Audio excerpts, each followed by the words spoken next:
Hello, everyone. Welcome to this episode of the Bad Philosopher Podcast. I'm your host, Dan Levesque, and today we're going to be talking about space colonization, and particularly talking about the colonization of Mars as per the plans of Elon Musk and SpaceX.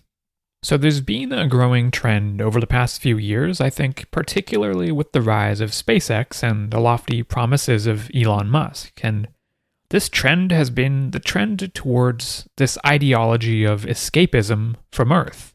And the idea here is that of literally leaving Earth and leaving all of our earthly problems behind us and venturing out to a new planet where we can sort of start again or start from scratch, build a new society from the ground up. And how are we going to do this? How are we going to venture to some new planet and establish a city or a colony there? Do we have the technology to even do that? Well, that's where SpaceX comes in. So the founder and CEO of SpaceX, Elon Musk, he wants to build a self-sustaining city on Mars.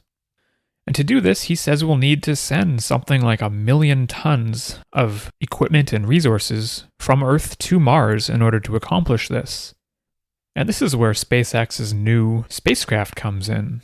Musk says that their new spacecraft prototype that's in development called Starship is going to be capable of doing this, capable of sending all of the people and resources we need to Mars to build this city.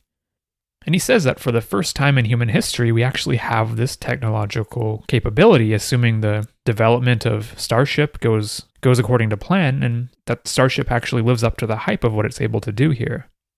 And Elon thinks that we should do this as soon as we can. So in a recent presentation he gave on Starship and the progress of developing that spacecraft, happened on February 10th of 2022, Musk said that it's the first point in the 4.5 billion year history of Earth that this kind of endeavor is actually possible. And he thinks that we should do this as quickly as possible because, as he says, I quote, "Civilization is feeling a little fragile these days." And this is why he wants to build a Mars city as soon as possible, to secure the future of humanity. And here Elon also addresses the escapism ideology. He says that going to Mars is going to be cramped, dangerous, and difficult, and it's going to be a lot of hard work, and he says at the end that anyone who goes there might end up dying. That's his sales pitch for this venture, I guess. And he says that this is far from being an escape hatch. As he puts it, Mars is a fixer-upper of a planet, and then it's going to take some work to make it easy or even possible to live there. So Musk's ultimate goal, and I think his purpose for starting SpaceX in the first place all those years ago, it's always been to make humanity into a multi-planetary species. And to him, as he's said frequently, maybe less in recent years though, he's said that the purpose of doing this is so that we can prevent human extinction. If something goes wrong here on Earth, something causes humanity to go extinct on Earth, if we have an outpost or a city out on Mars, and that would mean that some humans are able to survive and continue on. Despite this sort of altruistic vision, I guess you could call it, this idea of having a sort of a backup planet somewhere else where, in case things do go horrifically wrong here on Earth, we have that other planet out there where we can carry on the torch of humanity and consciousness, I guess you could say. I mean, we don't know if there's other conscious beings out there in the universe, but if we're the only ones, then it would make sense that we want to try to safeguard this future and make sure that consciousness isn't stamped out entirely if life on Earth is somehow obliterated. Despite this declared vision of going to Mars for the benefit or the preservation of our species, it does still sound a little bit like escapism. It sounds a little bit like we're trying to escape the problems of Earth to create some utopia, some paradise on another planet, to start from scratch and build something new, build something maybe a little bit more perfect than what we have here. And I can understand that urge. I mean, I have a similar urge in some ways. I like dreaming things up and I like building them. And I mean, for me, this is in the past kind of been the appeal of video games where we get to live out in some fantasy world. We get to live out this alternative reality or this fantasy reality, and we get to start and build from scratch. We start with nothing and you build something cool in this virtual world that you're playing this game in. And for myself, I mean, I really did fall for this SpaceX hype around space exploration and building a city on Mars. I mean, when I first started going really deep into this world of the space industry and space exploration back in 2013 or 2014, I felt incredibly inspired by these ideas. And actually, you could say that the origins of Bad Philosopher and this podcast started off from being inspired by that vision that SpaceX and Elon Musk were peddling back then, and still to this day. But it was also inspired by the vision that NASA had at the time of sending humans to Mars. Back in the Obama administration, that was the mission. The goal was to send human beings to Mars. NASA was officially on this journey to Mars. That was their mandate. Since then, the mandate of NASA has sort of shifted to the moon. We're going to go back to the moon and maybe stay there for longer periods of time, which seems a little bit less inspiring to me, but nevertheless, if we're able to get off Earth and explore other worlds, I mean, that is progress in some way, right? But for me, when I looked at the state of things 7 or 8 years ago, there was a lot of excitement there. It seemed obvious to me that space represented this big final frontier for humanity. The frontier that was promised to us in all of these science fiction stories over decades. So back then, around 2014 or so, I started a blog, and this blog was all about science and technology and space exploration. And I went through some pretty terrible iterations of names and directions. The first name I chose for my blog about science and technology was called strangerthansciencefiction.com. That's when I was more fascinated by emerging technologies in general, the promise of science, not just the promise of the space stuff, the space industry and space exploration. But over time, things really shifted for me. I started becoming obsessed with space flight and space exploration. I started reading a lot on the topic. All I really wanted to do was learn and write about space. And then I renamed that blog. Within a year or so, I renamed it to spacebounder.com. Don't ask me what that means, I don't know. It just came up and the domain name was available, so I continued on with that for a little while. And again here, after a little bit of time, maybe a year and a half or so of being super focused on the space exploration topic, I started to shift a little bit. Maybe I became a little bit bored or just wanted to explore other things. I was interested in other things too. But I was also, again, inspired by Elon Musk a little bit. When Elon talked about the idea of making humanity a multi-planetary species in order to prevent us from going extinct, that kind of woke me up. I thought to myself, well, what are the odds of humanity actually going extinct? And this is where I found the subject of existential risk. And the more I read about it, the more obvious it seemed. It seemed like there was actually a pretty good chance that we very well could go extinct. And this to me was an obvious problem. I mean, if we wanted to become this spacefaring, space-exploring civilization, then obviously we can't be going extinct before we can see that vision through and reach the stars. So not long after this, I ended up changing the name of the blog again. I changed it to deathbycosmos.com. And the idea here was that I would start writing on existential risk. I came up with the name here, Death by Cosmos, because it represented to me a metaphysical sort of end goal for humanity. When I took the total tally of existential risks out there and added them all up, I thought, well, if we're really smart, we can avoid all of these risks, and that means humanity could survive for billions or trillions or longer into the future if we don't go extinct.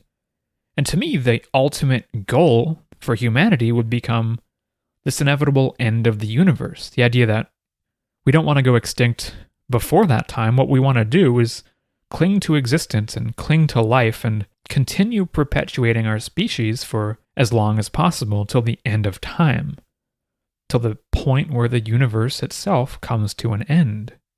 And who knows, maybe even by then we find some way to prevent that end from happening or escape the universe to a new universe or something like that. I mean, you never know what kind of things we'll come up with trillions of years in the future if we survive that long. So that, to me, was the ultimate goal of humanity. The ultimate goal that we should aspire to is extinction by the universe itself ending. I called this a death by cosmos. Not death by any catastrophe, but death by the end of everything, I guess you could say. So, fast forward 5 years or so from that, and I've renamed this same blog again to badphilosopher.com. So really, if you look back at the history of posts here, you're going to see this continuum stretching all the way back to the early days in 2014 or so when I started initially blogging about science and technology. And really, if you look at it, my focus hasn't really changed that much. I mean, I'm more focused on philosophy now, but I'm also super interested in the applications of philosophy to science and technology, and to spaceflight and space colonization as well. So, that was me. That was my journey to getting to where I am now with Bad Philosopher. I was inspired by Elon Musk, by technology, and by space exploration.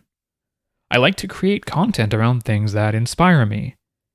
And at some point I became inspired by the idea of avoiding the fate of humanity going extinct. I thought the greatest good we could aspire to would be to prevent an existential catastrophe from happening. And that's where I started learning all about existential risk in a lot of depth. The focus has shifted a bit, so now with Bad Philosopher I'm also focused on down-to-earth problems.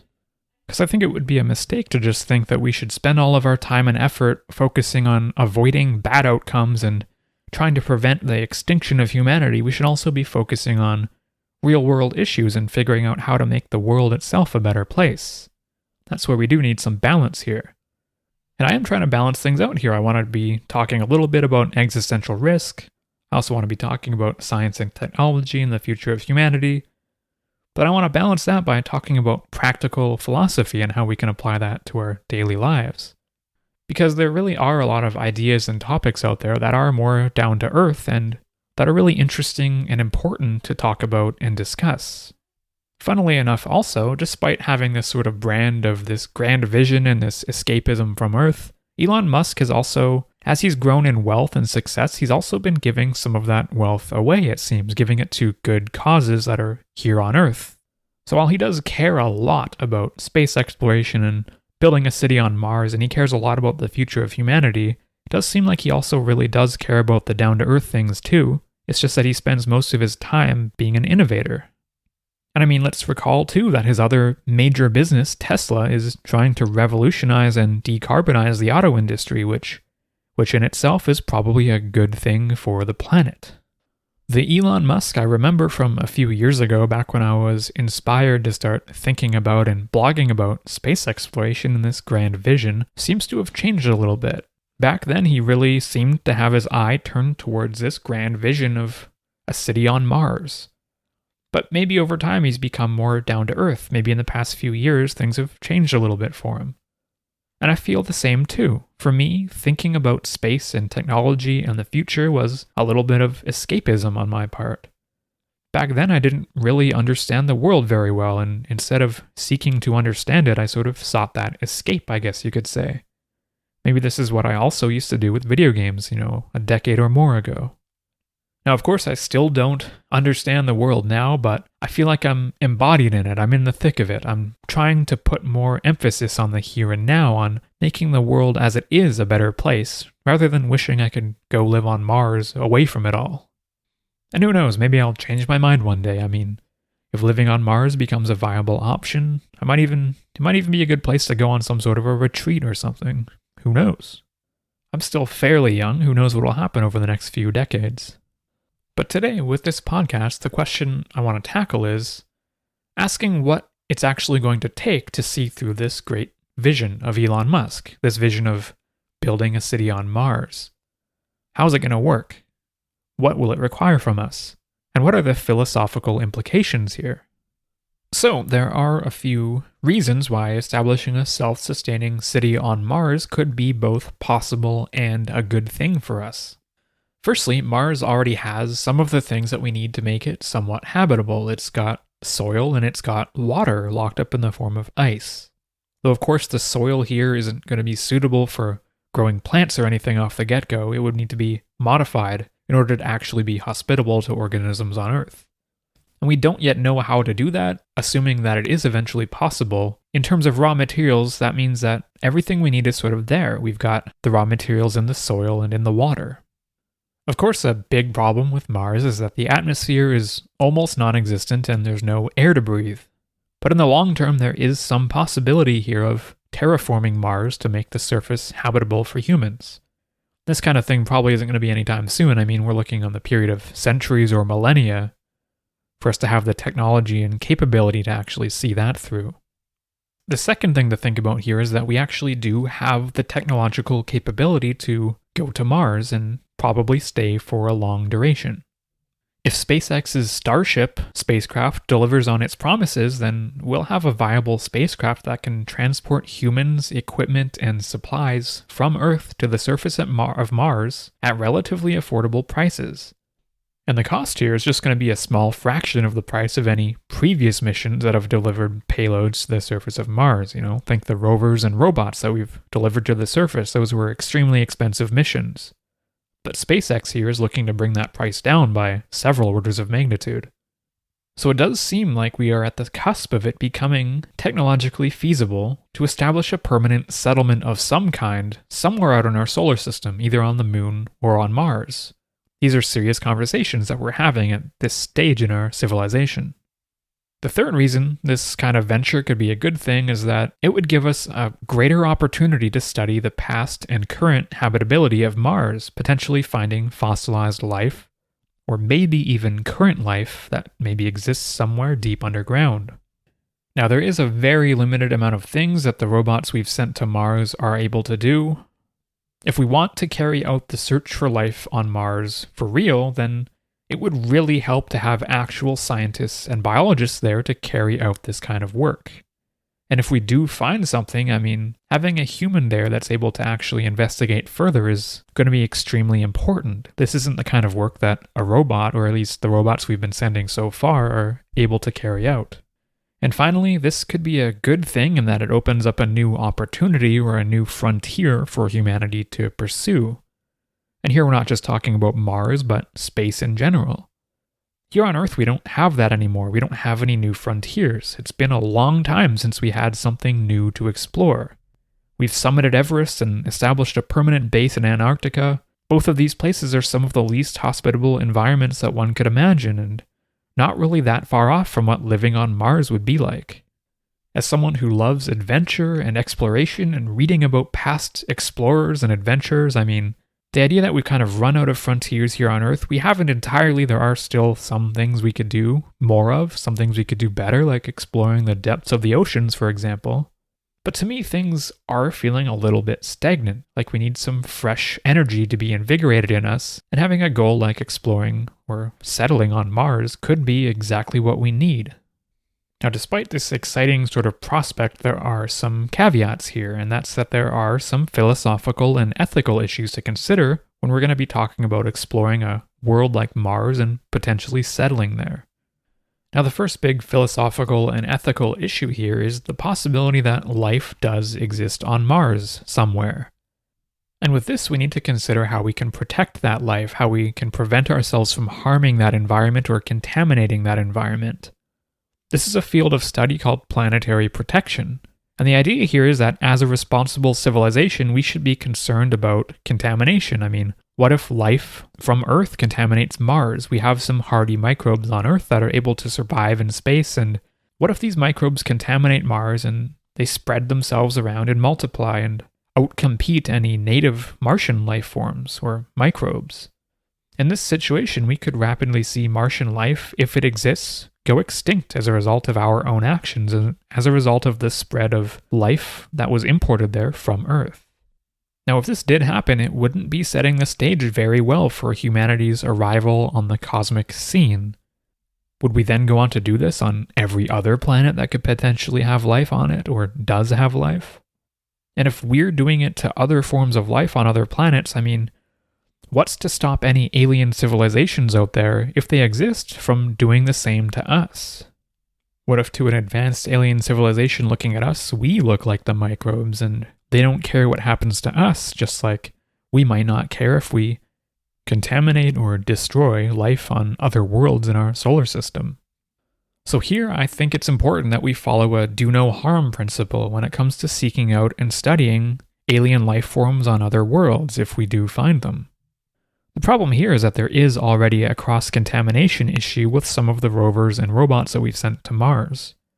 We do have protocols in place to scrub them and try to remove any microbes from their surfaces before launching them off, but it's been shown that at least some microbes do survive this process, and some of them could survive the surface of Mars as well. So we might have already contaminated Mars. And the paradox here is that we have no idea if any life exists on Mars currently. To find out, we have to go there. And to go there, that means risking contamination. So we can't even say whether or not it's a place that needs to be protected, where we need to think about native Martian life forms until we actually go there and discover them. And by then, maybe it's too late. So similar to this concern, there's also the small possibility of backwards contamination occurring. And this is the kind of thing that could happen if, say, we sent a sample of life from Mars and sent it to Earth. And then that sample ends up getting free and spreading all over Earth.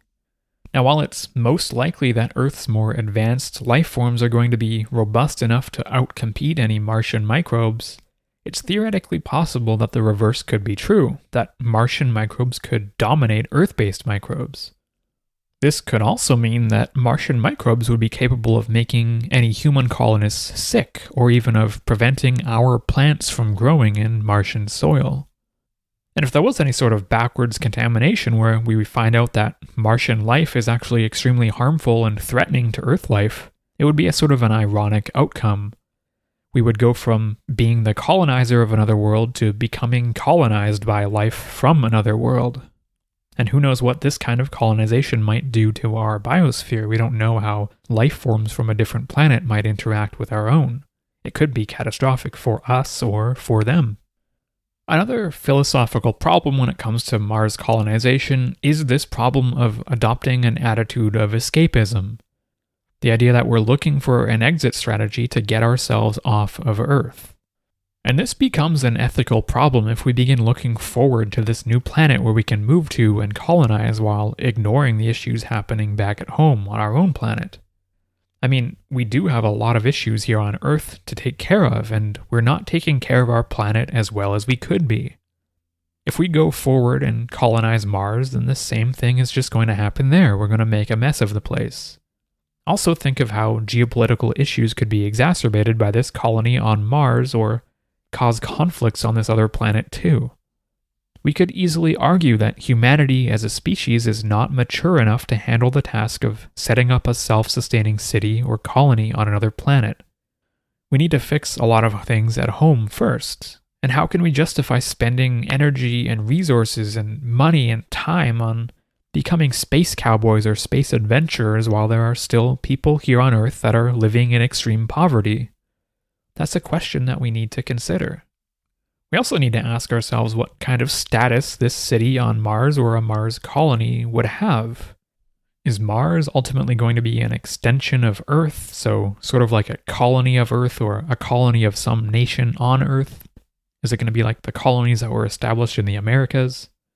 Or is it going to be its own self-sufficient entity, so not a colony, but a city or a nation on this other planet? We might need to update our terminology here so that when talking about what we're doing on Mars, we know what we're talking about.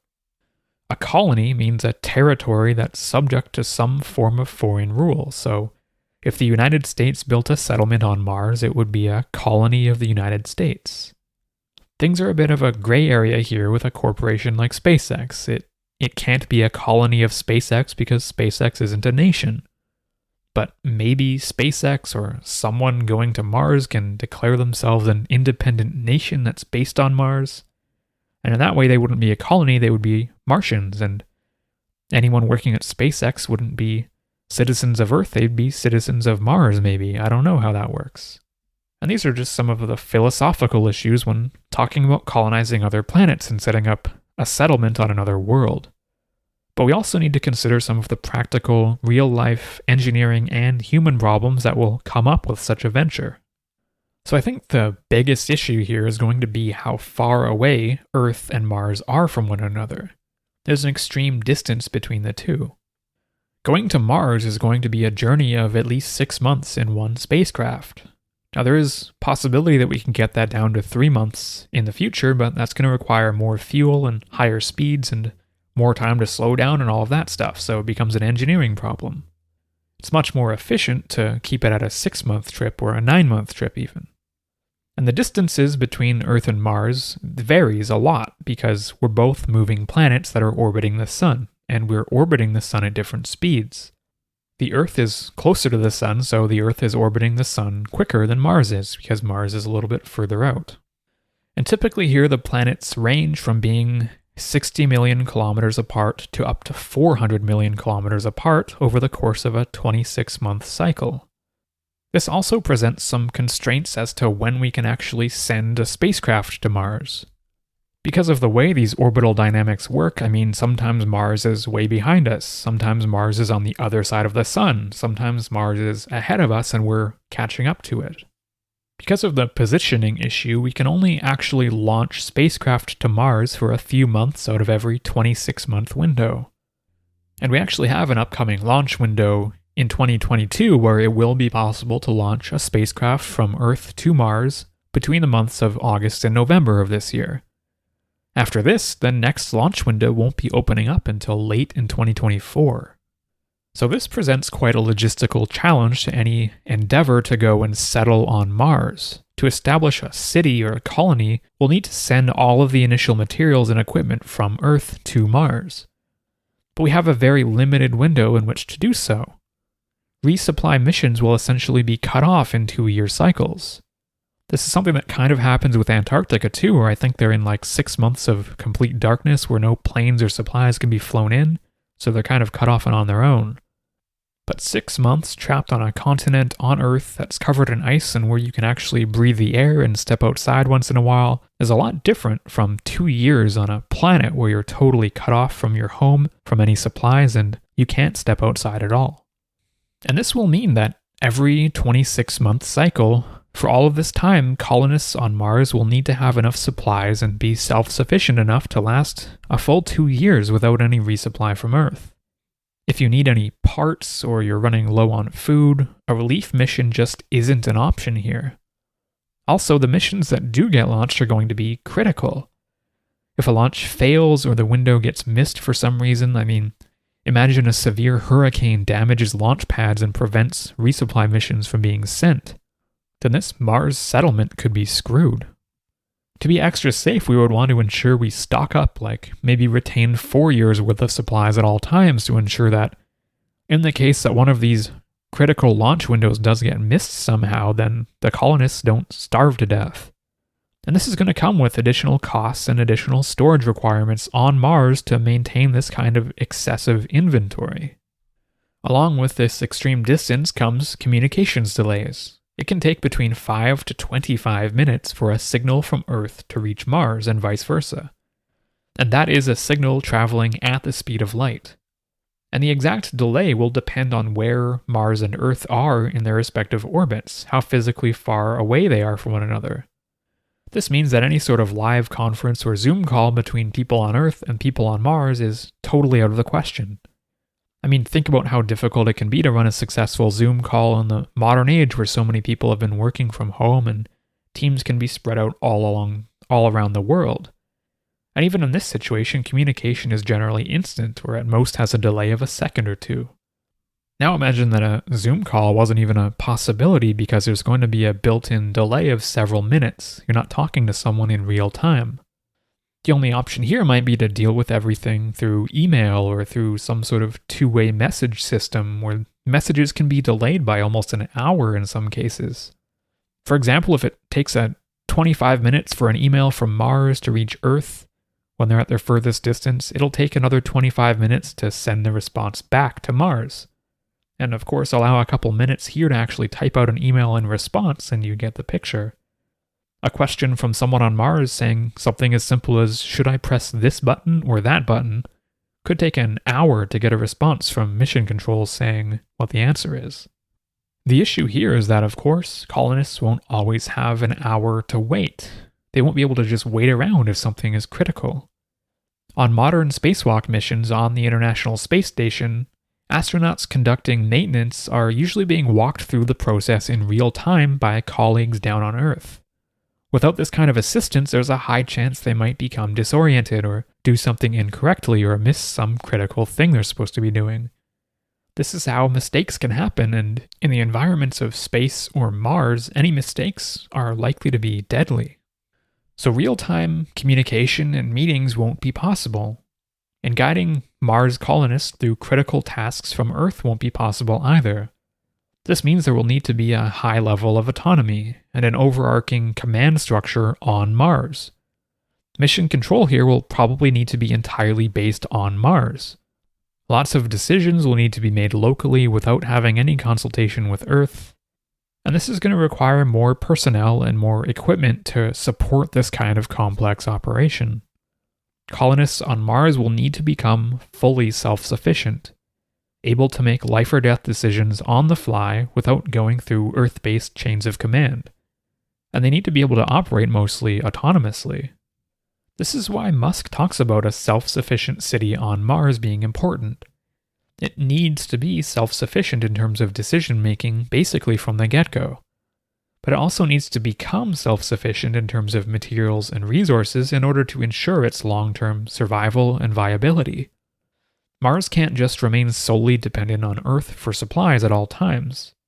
At a minimum, Mars needs to become capable of exporting something of value to Earth, and that'll open up two-way trade between the two planets. And over the long term, if this dream of becoming multi-planetary and having Mars as a sort of backup planet for humanity, Mars needs to become entirely self-sufficient and able to manufacture and produce everything that they need. Otherwise, if Earth somehow does get obliterated, Mars colonists would die too because they're still reliant on Earth for materials and supplies. It would be an understatement here to say that the path towards becoming a fully self-sufficient and self-sustaining city or colony on Mars is going to be a very long and difficult one. It doesn't sound like it's something that can even be accomplished over the course of decades. It could take longer than that. So we also need to think about what could arise from such a system like this, and this is more of a long-term concern. But it's the idea that Mars could simply develop its own rules, its own laws, and its own structure of governance. At a certain point, as a result of being so far away from Earth, any self-sustaining Mars colony will want full independence to make decisions that are in the best interests of the Mars colonists rather than the Earth they left behind. And this is going to lead to an independently governed Mars with interests that are different from us here on Earth. The implications of this are astounding to imagine. For an example of how this played out, just look at the colonization of the Americas. Just look at the American Revolution.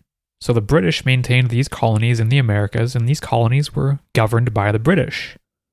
But the people living in these colonies in the Americas didn't like that they were being governed by people so far away. They had their own interests that weren't being represented. And eventually this culminated in a big war, the War of Independence, where America officially became an independent nation of its own. And now, if you fast forward a few hundred years, the United States is the superpower of the world, and the British Empire has declined significantly. Now, it's interesting to think about if something similar could play out between Earth and Mars. For example, we start out with the Mars colony that's dependent on and governed by interests back on Earth, and over time, this Mars colony becomes more and more self-sufficient. The people living on Mars want to be represented properly, they want their own form of government, and eventually this Mars colony rises up and declares independence from Earth. Now the question here is, how would this turn out? Would it result in some kind of a war? Would it result in the two planets going their separate ways? Or would it be a sort of a peaceful split where Mars just becomes its own sort of nation or its own sort of government and still maintains close ties to Earth?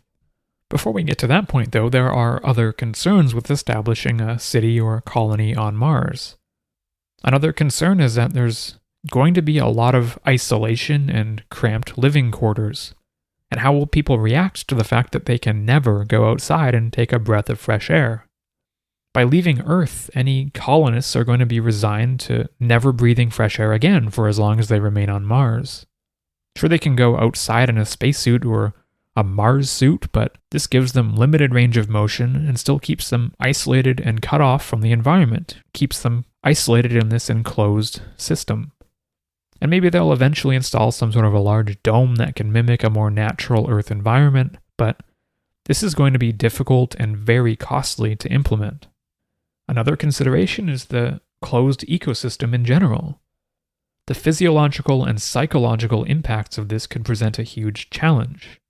I mean, the International Space Station itself is known to develop its own sort of microbiome in space. Microbes evolve differently in this environment. And who knows how they would evolve on Mars? We might see some instances of divergent evolution happening. And also the environment in general is an unknown here. Is Martian dust, if it gets tracked in on people's spacesuits, going to be dangerous to human health if it gets inhaled? Because we know that moon dust is. But when it comes to Martian dust, we don't know what the effects there might be, especially over long-term exposure.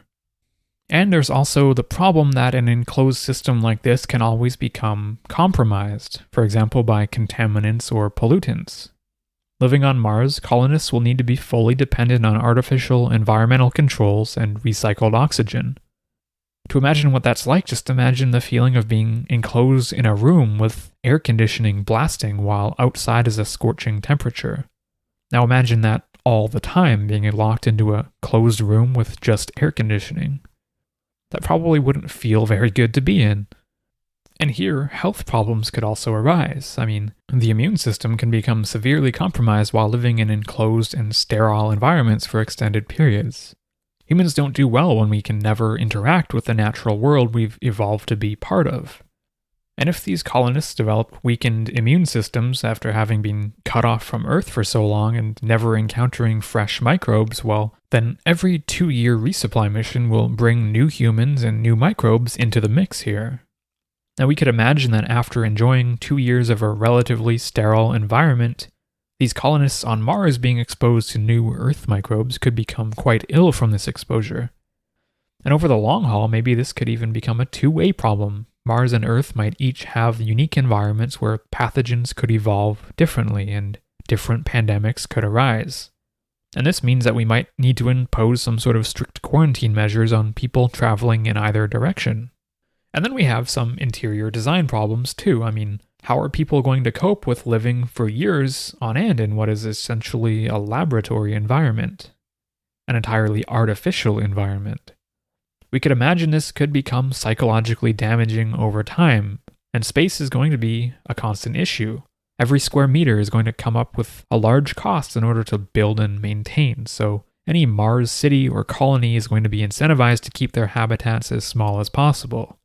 Space here will always come at a premium. It's kind of ironic, actually. In space, every little bit of space matters. Every little bit of space costs a lot of money. Another problem with this journey to Mars is going to be this transit time itself. We're looking at 6 months or more of humans being contained within a spacecraft on this journey to Mars.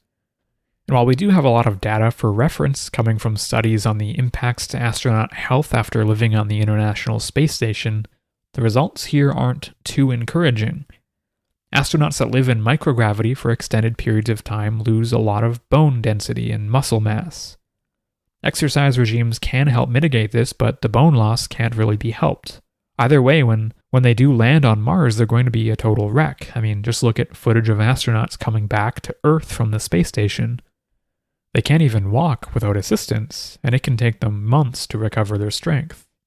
And when it comes to the Martian environment, there's another unknown here. It's that the gravity on Mars is about a third as strong as it is on Earth.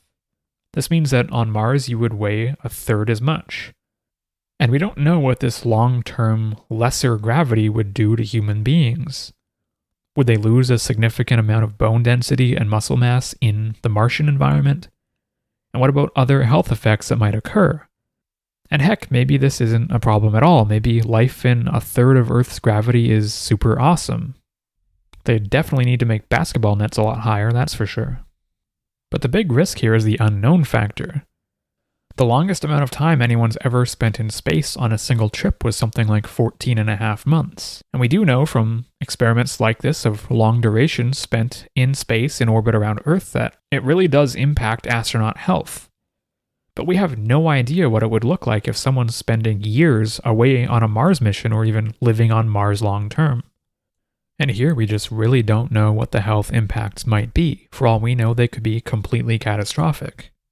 Now, the final engineering type problem here is that of radiation exposure.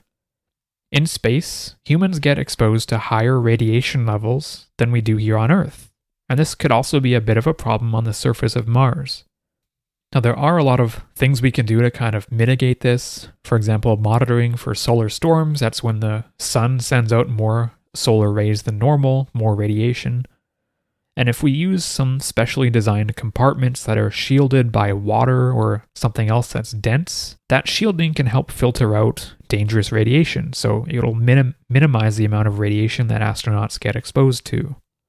Unmitigated, the effects of long-term cosmic radiation exposure could be pretty bad. The International Space Station has some shielding from Earth's magnetic field, but a spacecraft transiting to Mars would not have this same protection. So we need to be very well prepared to manage this kind of problem. Once we're on Mars, the surface of Mars does help mitigate a little bit because it has some atmosphere, and we could also have extra shielding just to help mitigate that even more. But all in all, we'll probably have to contend with the fact that humans making the journey to Mars will be exposed to additional radiation. And this could slightly raise their chances of developing a fatal cancer at some point in their lives. I think studies have shown that astronauts who go on a mission to Mars and back would develop something like a 5% additional risk of developing a fatal cancer over the course of their lives, so there is some added background risk here. And who knows, for the people that do embark on such a mission, maybe that's a totally acceptable level of risk for them. And it is something that anyone going to Mars would need to be fully aware of. A worst case scenario here would be if humans did get a gigantic dose of radiation exposure happening all at once in a short period of time. And here there could be some pretty extreme health and psychological impacts, so this is definitely something that needs to be avoided on any journey to Mars or for anyone living on Mars. And all that said, I do think this radiation issue is one of these issues that's being taken the most seriously out of all of the other problems we've sort of covered so far here. All in all, this idea of leaving Earth to colonize Mars is probably inevitable. As long as we don't go extinct at some point in the next few decades or centuries, there's a very good chance that a future resembling that of Elon Musk's Mars vision will come to fruition. But we do still need to do a little bit of a cost-benefit analysis here. Because even with the reduction in the cost of launching each kilogram to Mars being promised by Starship, even if this does turn out to be an accurate prediction, the cost of establishing a city on Mars is going to be immense. Especially when we think about a fully self-sustaining city of thousands of people, or some would say 1 million people in order for Mars to become fully self-sufficient. If that connection to Earth were somehow to be cut off, I think it would take something like 1 million people to maintain it. It's also a very dangerous undertaking. There's a high chance of failure or of some failures along the way. I mean, a Starship could crash or malfunction. A colony could catastrophically fail and everyone could be left stranded on Mars to die. Spaceflight is an inherently risky business and the journey to Mars is going to really up the ante here. So we do need to consider whether embarking on this mission is worthwhile. If spending all of this time and energy building habitats and cities on Mars is a worthy undertaking for humanity to pursue. To answer that, I think it comes down to what our long-term goal is. What is the long-term goal of humanity in general? And I don't just mean the next fiscal year or the next decade. When thinking about long-term futures, we should be thinking in terms of decades at least. And for even loftier goals like colonizing Mars, thinking in terms of centuries and even millennia might make sense.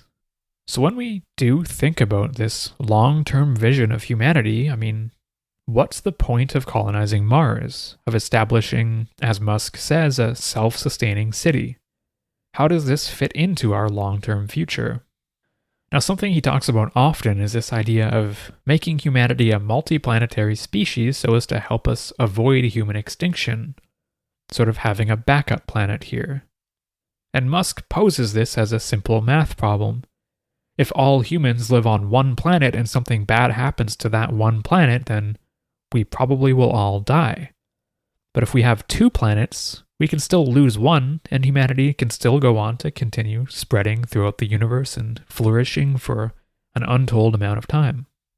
This is an interesting argument when you consider our background level of natural existential risks, like asteroid impacts and supervolcanoes, is very low.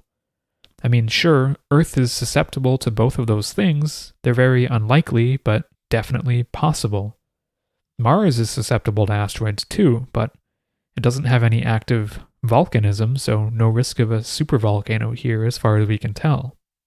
So for Elon, it makes sense to sort of hedge our bets, and if we're worried about an existential catastrophe taking out life on Earth and rendering all humans extinct, then I guess you could say it kind of makes sense to have this backup planet. But one could also argue here that if we were to take the tens of billions of dollars and all of the engineering ingenuity that we're going to need to invest to get this Mars city dream off the ground, well, all of that money and ingenuity could go a long way towards securing Earth from both asteroids and supervolcanoes. We could greatly improve our asteroid detection capabilities and embark on some program of learning to monitor and mitigate potential supervolcanoes. As of now, practically nothing is being spent on the supervolcano problem, though there are some hypothetical ideas for being able to release pressure building up in these supervolcanoes by drilling into them. And I think this idea comes out of NASA, so it's good that NASA kind of has our backs here, even though they're supposed to be spending their time and energy on exploring space. But when talking about existential risk mitigation here, as we talked about on that 3-part podcast series specifically on existential risk, we're about 1,000 times more likely to go extinct as a result of human actions rather than by some naturally occurring catastrophe. And given this, it's not clear how making humanity multi-planetary would necessarily mitigate against most of the risks that we face. And in a way, becoming multi-planetary might even make us more susceptible to some types of risks. First, let's take the nuclear weapons issue. Nuclear war could present an existential risk to humanity. And a Mars colony might even exacerbate existing tensions and help bring about a nuclear war. Who gets to decide who goes to Mars? Will some countries be benefiting here more than others? Will anyone get to claim Mars as their own territory? It's easy to imagine here how tensions could arise between the haves and the have-nots.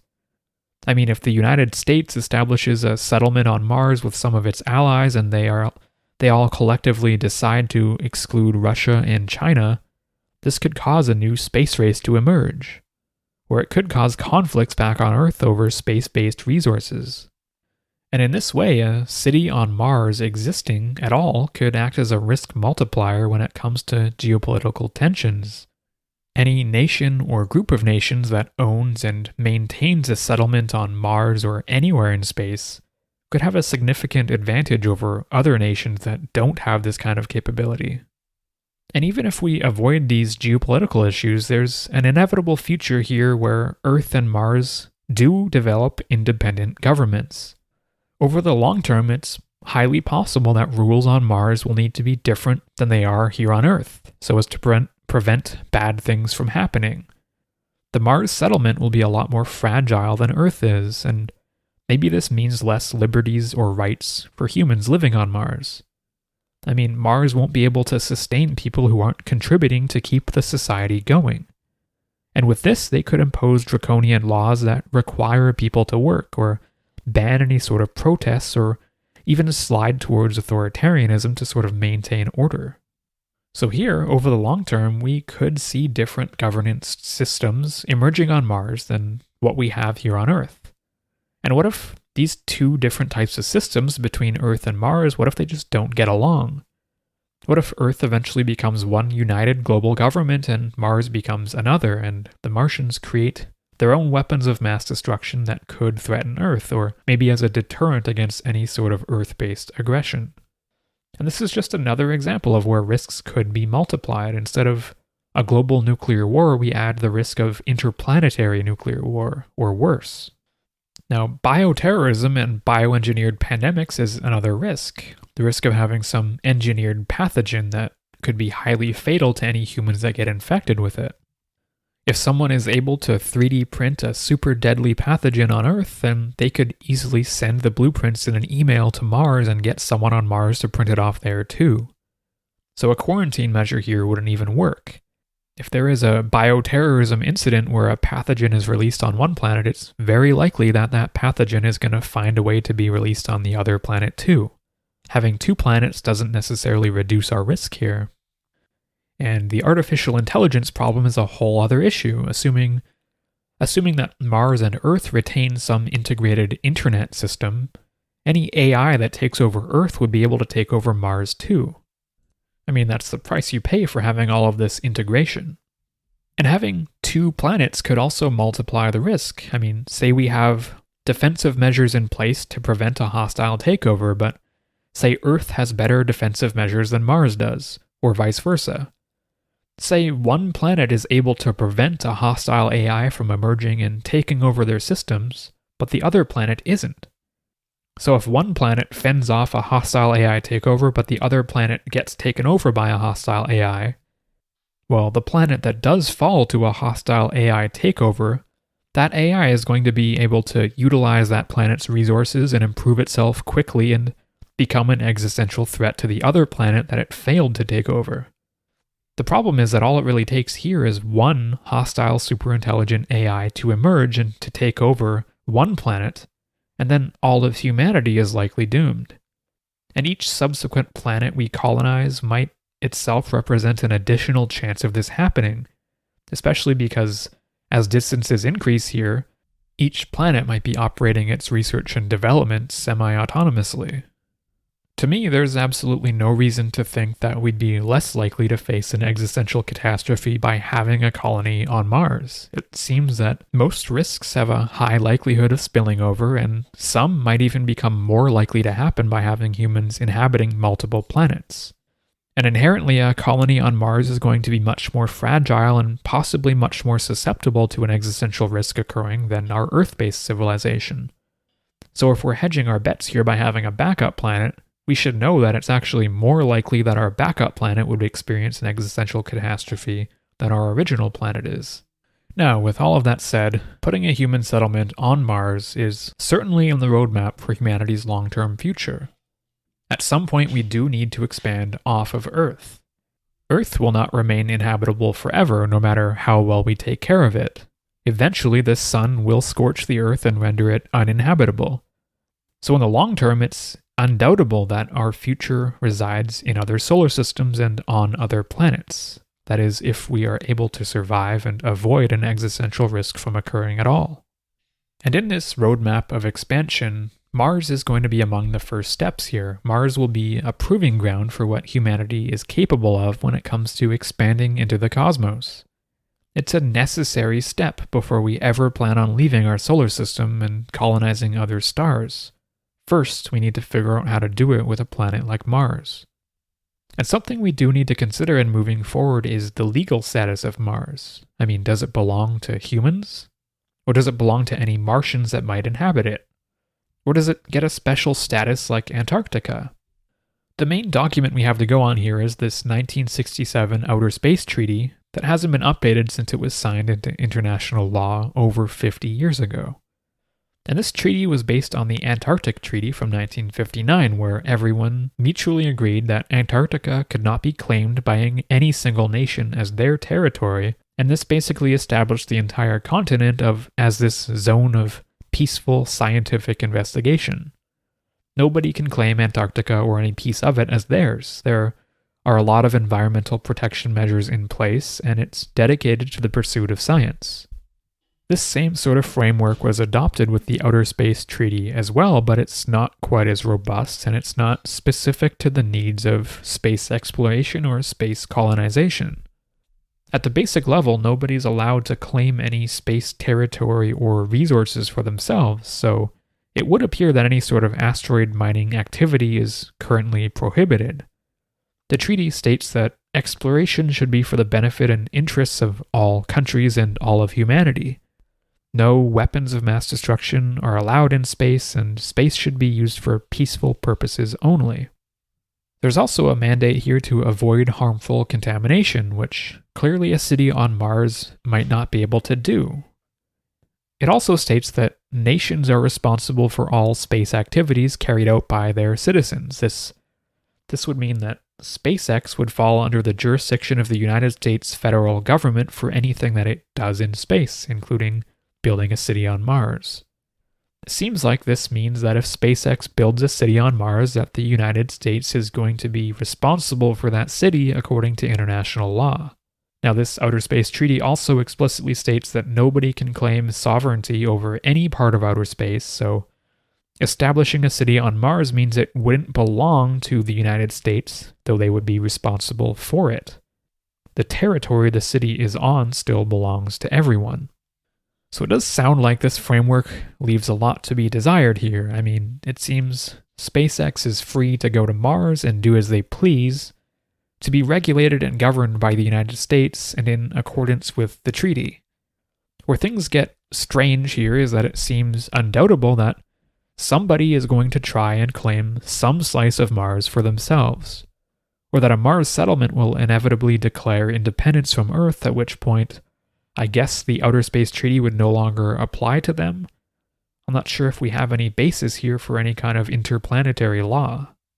Now, it's an interesting question here to think about what SpaceX and Elon Musk might have in mind here. I mean, surely they have some lawyers that have thought about these various issues with this international treaty.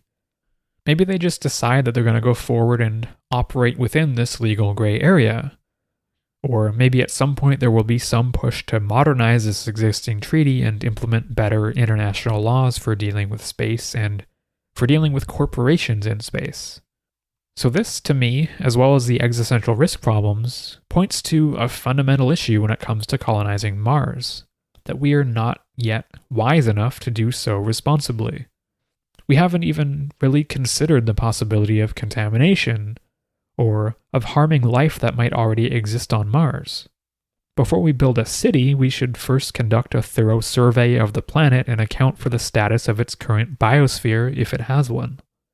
And if we do indeed find life on Mars, then maybe the smartest thing we could do would be to label the entire planet a scientific preserve like we've done with Antarctica, ban the development of cities and industry and certain other activities, and solidify Mars as a science-only zone that scientists go to and then eventually leave. Now, there are two dimensions to this, and the first is a scientific dimension. We want to protect our ability to conduct science in the future without contaminating existing Martian life if it does exist. And the other dimension here is ethical. If Mars already hosts life, then maybe it's not our place to interfere with it and sort of mess it up. The smart way to go about things would be to address and minimize existential risks here on Earth as well as possible to secure our long-term future. If we can address all of the more serious risks that we face and minimize them, then it's very unlikely that we'd go extinct from any other thing that might happen. And addressing these risks is going to require a lot of cooperation, a lot of wisdom, a lot of knowledge, and a lot of patience. We're still sort of juveniles in this regard. Our systems of governance don't utilize reason and long-term thinking to the level that we need them to. At this point in our history and our development, going forward and establishing a city on Mars is reckless, especially if it's just one company or one person at the helm of a company that's leading the charge. So at the end of the day, we do have some conflicting viewpoints here. On the one hand, technologists like Elon Musk say it's super important that we become a multi-planetary species so as to ensure our long-term survival. On the other hand, there are detractors that say that spending all of this energy and resources on going to Mars is, in a way, like giving up on our home planet. It's admitting that issues here on Earth are too hopeless or too complex or, at worst, not worth addressing at all. It's saying that building a city on Mars is a greater public good than using those same resources to try and alleviate poverty here on Earth. Now, I would say that there are problems with both views here. First, becoming multiplanetary isn't going to save us. There will always be another emergency that threatens humanity with extinction. The problem we face here isn't so much that we're currently contained on one planet with all of our eggs in one basket, it's rather that we're prone to mismanagement and poor decision-making when it comes to humanity's long-term future. Here, Elon Musk is trying to address this by offering us a path forward. He beckons us to expand outward, to build and secure the future that we're entitled to, I guess you could say. And if we're being super optimistic about this approach, we could say that building a city on Mars is likely to be inspirational to a new generation of humans coming up. And we shouldn't underestimate how impactful inspiration can be. But then also the idea that we should sit back instead, just sit back on Earth and not invest in expanding into space until we've solved our Earth-based problems, this idea is also flawed. If we're going to take this approach, then shouldn't we also say that we should stop all new infrastructure projects in the developed world until we've built essential infrastructure in the developing world? I mean, how can we justify bringing on a new power plant in North America to meet an already excessive demand for energy when there are still hundreds of millions of people living without electricity at all? The implication here is a bit preposterous. It's like saying that if you have a house that's falling apart, you shouldn't carry out any repairs or renovations on your house until you've used those resources to make sure that everyone else has a house first. But maybe we should do both. Maybe we should try to renovate our home that is falling apart and also seek to build new homes elsewhere. On that note, we should expand to space and help the world's poor while we do it. We might call this ambition. But heck, a large part of life is lived with ambition. If we decide that two things are important to pursue, well then we should do them both.